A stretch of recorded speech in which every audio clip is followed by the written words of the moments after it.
Hello everyone, welcome to my online classroom. Today we are going to continue the same chapter of Geography, Resources and Development, class 10th. So here, as we had discussed about the resource, under the resource planning, that all the various resources, whatever we have on the earth, they all are distributed unequally. So that's why in some places we have more natural resources are present and some areas we don't have. So for this purpose, for doing progress to get development in our country, of course, there is a need of resource planning. So now our next heading which we are going to read today, it is resource planning in India. So in terms of India, how resource planning is working, how we are doing resource planning in India, that we are going to read. So this question will be count for 3 marks, and under that we have to write 3 main headings, and under these 3 main headings we are going to understand the basic terms and the basic point what we have to write in exam, as well as just like 3 mark questions here. So of course 3 headings are being required. So now let's start. What is this resource planning in India? How we follow this system in India? So resource planning is a complex process which involves, so first of all, resource planning, it is not a simple or easy process. Of course, it is a complex process and it involves various levels, various steps. So here first we have identification and inventory of resources across the regions of the country. This involves surveying, mapping, and qualitative and quantitative estimation and measurement of the resources. So under this, first of all, we have the heading identification. So by this, what you all have to remember, that first heading we have identification, and under that whatever we have to write, that is mentioned, this all these lines. Second, just read the line and then I'll explain. Second, we have the second heading or the second step which is coming under the resource planning, that is evolving our planning structure endowed with appropriate. Endowed means to give with appropriate technology, skill and institutional setup for implementing resource development plans. Third, we have matching the resource development plans with overall national development plans. So let's see, and even India has made concentrated efforts for achieving the goals of resource planning right from the first 5-year plan launched after independence. So here the concentrated means jointly arranged. So let's understand all these 3 main headings. First of all, to do resource planning in India, we follow this step of identification. So under this identification and inventory of resources across the regions of the country, because we in the different regions of the country, these natural resources have been located. So first of all, what we have to do, we have to find out those natural resources and we have to identify them if they are actually resources or they are the resources or not. So for this purpose, what we are doing under this resource planning, first of all, we are going to do identification. We are going to identify them. We are going to invent them. So for this purpose, what things are required? It involves surveying. First of all, we are going to do survey, that in which area there is a maximum concentration of these minerals or these resources are be available. Second, we are going to do mapping. Of course, map is required to find out the place where it is actually lying. Third, next we have the qualitative and quantitative estimation and measurement of the resources. So qualitative and the quantitative estimation means on the basis of the quality, that by that product has some quality or not, that resource has some quality or not. So according to the quality, we are going to judge that product and then we are going to give we are going to decide that thing is a resource or not. Same for the quantitative basis also, that quantity, what is the quantity of that product, that thing, the resource which we are going to give the term resource to, that thing, that is be able to satisfy the human needs or not, that in quantity wise we have sufficient or not. So on the basis of this, we are going to identify or that thing as a resource. So first process under the resource planning, we have the identification through these various steps. We are going to say that thing is a resource. After that, when identification is over, that thing is a which is found in that particular area, that is a resource. So what is our next step? What we are going to do? So next step from this line I am going to take as a heading technology. So what we are going to do with the use of the technology, we are going to find out that product. So here the line is given, evolving a planning structure endowed with appropriate technology, skill and institutional setup for implementing resource development plans. So we are going to find out the technology so that we can able to reach to those natural resources. Now third point, we have the third step which is coming under the resource planning. It is matching the resource development plans with overall national development plans. So here what we have to do, what in all the areas at the local level they use their different methods to find out that natural resources or to develop their resources. Same at the local level, whatever plan they use, whatever ideas they use, same at the national level, at the state level, there are various development plans which is related to the resource planning in India. So why not whatever resource planning method we are using at the national, at their own level, at the local level, why not we will match those natural resources planning ways with the national development plan. So in this way, these three steps is important, which is coming under the resource planning in India. First, we have to identify the thing that it is a resource or not, and this work we are going to do through the surveying, through the mapping, qualitative and quantitative estimation, as well as the measurement of the resources. And second, after find out this thing, we are going to use the better technology. And last is here, we have to match our resource development plans with the overall national development plans. So now next para, India has made concentrated efforts for achieving the goals of resource planning right from the first 5-year plan launch after the independence. So after the independence, when first 5-year plan launch, which is related to the resource planning, so after that it was started to save our natural resources under this resource planning. After that, move to the next para. It is the availability of resources is a necessary condition for the development of any region. Of course, the availability where these natural resources are available. So by use of these natural resources, we can do our progress, and the development of that area is totally depend on the resources which found there. But mere availability of resources in the absence of corresponding changes in technology and institutions may hinder development. But these resources are very little in amount. They are very small in scale. So that's why we don't have the appropriate technology and the institutions. Because of that, we are not able to use them in a proper way. So it also hinders the development. There are many regions in our country that are rich in resources, but these are included in economically backward regions. So in some areas in our country also, in those areas we have rich of resources available there. But the problem same due to technology, due to skills, we are not able to use them. So on the contrary, there are some regions which have a poor resource base, but they are economically developed. But in contrast, if we are going to see some regions where we have poor resources, but due to high technology, due to labor, due to skilled labor, that's why it becomes economically developed. Some areas become economically developed. So it depends on the human. They use these things or not. Now next is here. The history of colonization reveals that rich resources in colonies were the main attractions for the foreign invaders. It was primarily the higher level of technological development of the colonizing countries that had them to exploit resources of other regions and establish their supremacy over the colonies.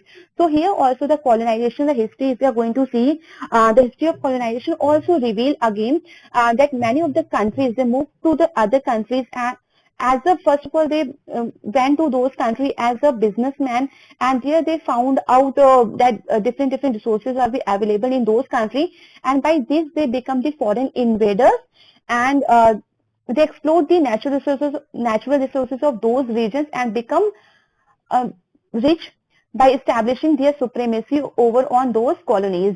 Therefore, resources can contribute to development only when they are accompanied by appropriate technology, development and institutional changes. So, of course, the resources are going to be developed, and we are able to get the development through these resources when we are going to use technological development and institutional changes. India has experienced all this in different phases of colonization. India has already experienced all these things during the different phases of colonization. Therefore, in India, development in general and resource development in particular does not only involve the availability of resources, but also the technology, quality of human resources, and and the historical experience of the people. So that's why under this resource planning in India, of course, what we have to do, we have to be give attention on each and everything with the technology, with the quality of human resources and the historical experience of the people. We are able to do resource planning in India. After that, our next heading is here, conservation of resources, because we very well know that day by day our natural resources are going to be depleting. So, of course, conservation, to save them, to conserve them, to protect them, it is very important for our need, our present need, as well as to fulfill our future need. So now let's read what the heading is going to tell. Resources are vital for any developmental activity. Vital means important. So resources are, of course, for any developmental activity, resources are very important for us, but irrational consumption. But it is mentioned here, but irrational consumption and overutilization of resources may lead to socio-economic and environmental problems. So that already we had read about of this. Due to irrational consumption, according to the need, we are not consuming them, but according to our greed to earn more money, we are using them in a improper way, irrational way. Because of that, we are going to face some other problems, just like the socio-economic problem, where the society is divided day by day into two parts, poor and rich, have or have nots. In the same way, environmental problems like global warming, so etc. So these kind of problems also raising day by day. To overcome these problems, resource conservation at various levels is important. So to overcome by these problems like socio-economic or environmental problems, of course we have to follow the resource conservation at each and every level. This had been the main concern of the leaders and thinkers in the past. Even this is the main concern of the leaders of this country as well as the thinkers in the past. Even present time also, those the environmentalists we have and the people, those who love the nature, of course they concerned with this topics, and because of that, one example we have given here. Gandhiji was very apt in voicing his concern. Apt means suitable in a particular situation. Whatever we are going to say something to on, just like we are going to give any comment, so that comment is going to be suitable for that particular thing. So Gandhiji was very apt in voicing his concern about resource conservation in these words: there is enough for everybody's need and not for anybody's greed. So underline this line. It is very important question. One more question is coming, that who said this line and what it means. So of course it means that Earth is having sufficient natural resources to fulfill the need. I'm going to underline this one, need, because of course here two words are very important, need and greed. So Earth have enough natural resources to fulfill the need of everybody, but not the greed of anyone. He placed the greedy and selfish individuals and exploitative nature of modern technology as the root cause for resource depletion at the global level. So that's why the people, those who are greedy and selfish individuals, so for to fulfill their own greed, that's why day by day they're exploiting the nature, and it is the main root cause for resource depletion at the global level. Now he was against mass production and wanted to replace it with the production of the masses. Next we have the here one content is given. At the international level, the Club of Rome advocated resource conservation for the first time in a more systematic way in 1968. Subsequently, in 1974, Gandhian philosophy was once again presented by Shoemaker in his book Small is Beautiful. So underline this line also. The seminal contribution with respect to resource conservation at the global level was made by the Brundtland Commission report in 1987. This report, so let's understand what the Brundtland Commission report, and under that what the important topic was being discussed. So here, like first of all, formally this Brundtland Commission, formerly known as the World Commission on Environment and Development, the mission of the Brundtland Commission is to unite countries to pursue means to follow something, just like the sustainable development together. So on this topic, it is related to the Brundtland Commission report. So this report, just it is given, this report introduced the concept of sustainable development and advocated. So here in an easy way we are going to understand what is sustainable development, that whatever natural resource today we have, we are going to use them in a proper way, and to save them for our future generation, we have to conserve these natural resources.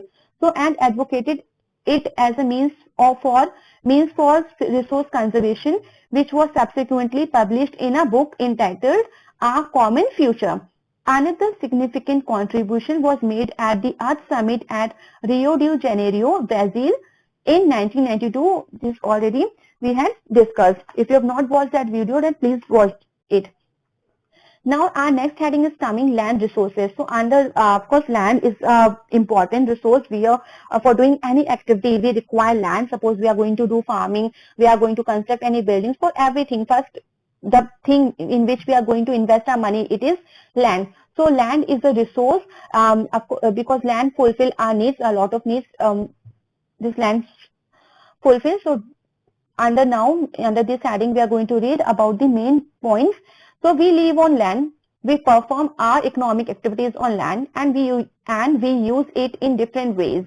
Thus, land is a natural resource of utmost importance.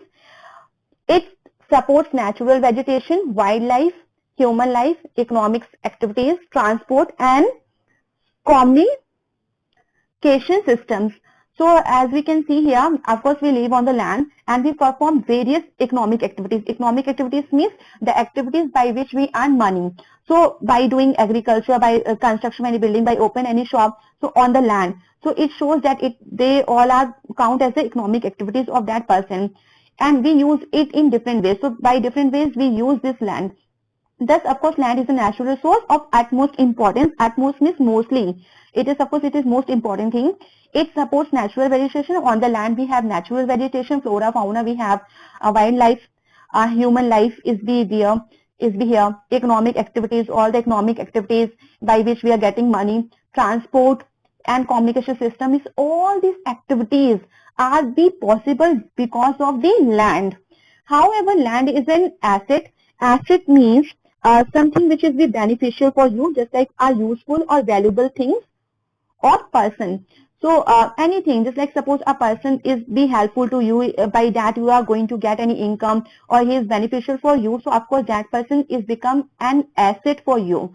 So here also by land, if we are getting income, it is helpful to us to satisfy our needs. So of course land is also an asset of a finite magnitude. Therefore, it is important to use the available land for various purposes with careful planning. So, of course, when anything which is very important for you and it's having importance in your life, so of course, what you have to do, you have to care that thing. So here, careful planning is be required for the conservation of land. So India has land under a variety of relief features, namely, so relief features, of course, India is a land which have a lot of variety of relief features like the mountains, plateaus, plains and islands. So the land of the India is not the same, just like it's not like that everywhere mountains are be present or all the land area is be plain. So no, it is having different relief features, like somewhere we have mountains, somewhere we have plateaus, and somewhere we have plains, and somewhere we have islands.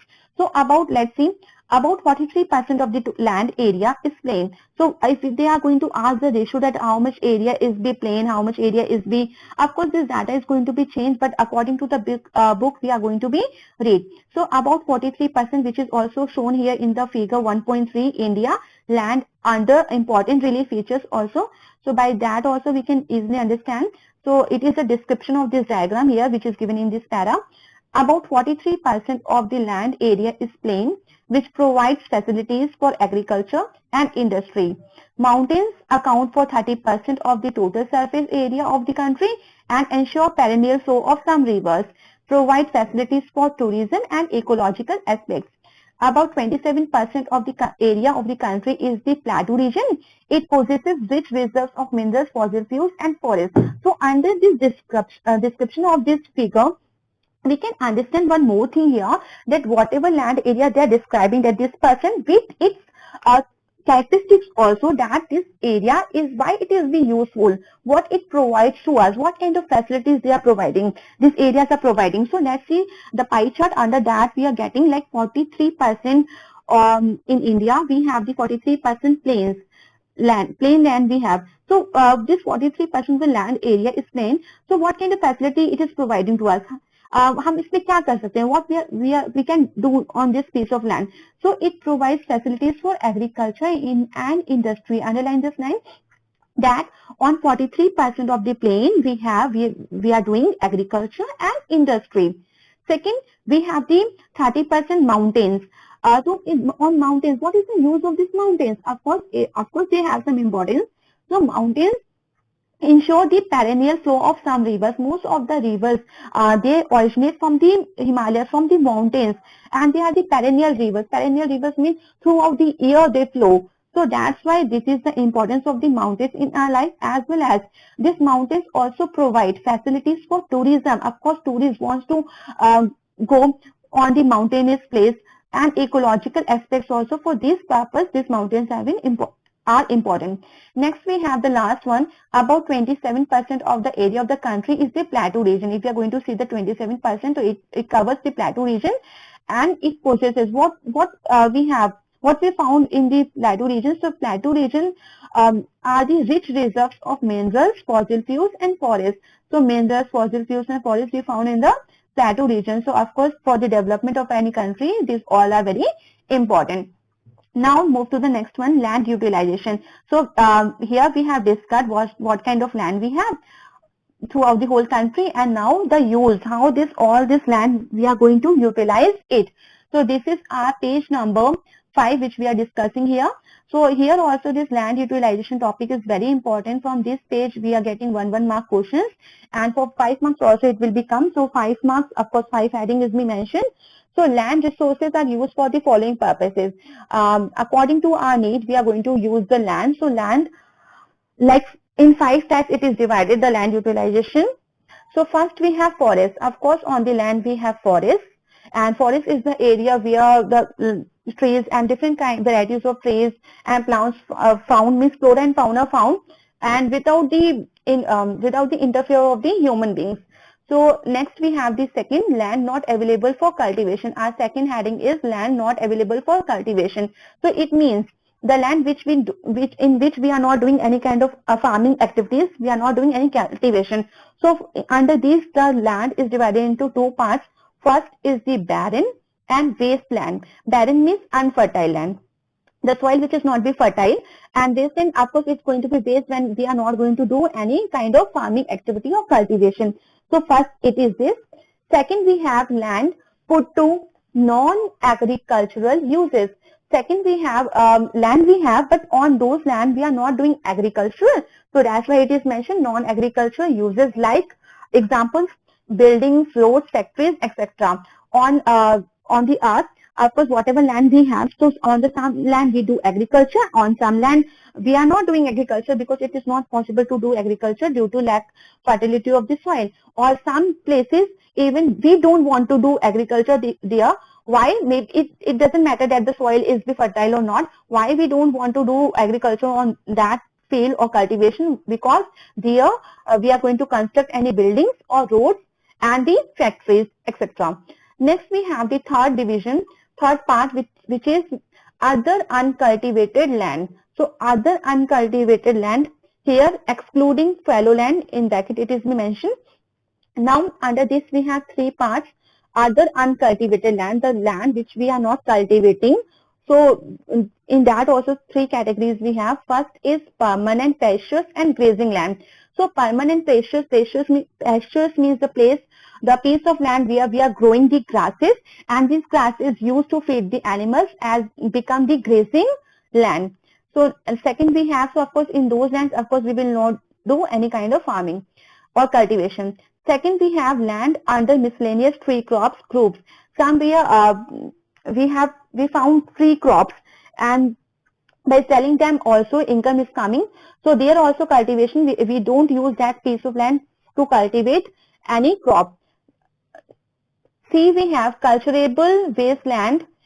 In bracket it is so meaning is written. Cultivable wasteland means the land which we are going to left uncultivated for more than 5 agricultural years. It means more than 5 agricultural years we are not going to do any farming activity, any cultivation in that piece of land. It is known as a cultivable waste land. So again, cultivable waste land means the land which we are going to leave uncultivated for more than 5 agricultural years. Fourth, we have fallow lands. So fallow lands is also divided into two parts. First is current fallow and second is other than current fallow. So it is very important whenever this kind of types have been given. So if you are going to learn the first one, the second one automatic we are going to learn. It is just opposite of the first one. So current fallow means left without cultivation for one or less than one agricultural year. So here in under the current fallow, we are going to leave the land uncultivated without any cultivation for one और less than one agricultural year. So it means कि हम एक साल तक और एक साल से कम तक उसमें कोई भी खेती नहीं करते हैं. तो that piece of land it is known as the current fallow. Second, we have other than current fallow. So what do you mean by other than current fallow? It means just opposite of that here, we are leaving the land and we are not doing any cultivation for one or less than one agricultural year. So here we are going to leave that land without any cultivation for the 1 to 5 agricultural years. So here it is in bracket, it is mentioned clearly, left uncultivated. Any piece of land we are not going to do any cultivation. The left uncultivated for the past 1 to 5 agricultural years. Past 1 to 5 agricultural years. So this is the definition of the current fallow and the other than current fallow. Now fifth we have, what do you mean by net sown area? So fifth we have net sown area. Area sown more than once in an agricultural year. It is known as the net sown area. Plus net sown area is known as gross cropped area. So here, just like in short way, also it will become like NET in capital letters or just GCA. They will ask in exam. So what is GCA? First we will discuss this NSA. Net sown area is the area sown with crops, but that is counted only once. Again I am repeating. Net sown area is the area sown with crops but is counted only once. And what is GCA? GCA is the total area sown once as well as more than once in a particular year. When the crop is sown on a piece of land for twice, the area is counted twice in GCA. So this is the definition of the gross crop area and the net sown area. After that, we have the next heading, land use pattern in India. If we are going to see the land use pattern in India, the use of land is determined both by physical factors such as topography, climate, soil types, as well as human factors such as population, density, technologically capability and culture and traditions, etc. So the land which we use, we can say by physical factors such as topography. It depends on this. Physical factors such as topography, climate, soil types, as well as human factors such as population, density, technological capability, and culture and tradition, etc. Total geographical area of India is 3.28 million square kilometer land use data. However, is available only for 93% of the total area because the land use reporting for most of the northeast states except Assam has not been done fully. Moreover, some areas of Jammu and Kashmir occupied by Pakistan and China have also not been surveyed. So this is about the land use pattern we use in India. Now page number 5 is over and we have to move to the page number 6. So at least I think it is enough for enough for this video. Now next we will discuss in our next video this page number 6 about here what main point it is mentioned, which is coming under the NSA net sown area. Even the land degradation and conservation measures we will read in our next video. So now thank you everyone and please like, share and subscribe my online classroom channel. Thank you everyone.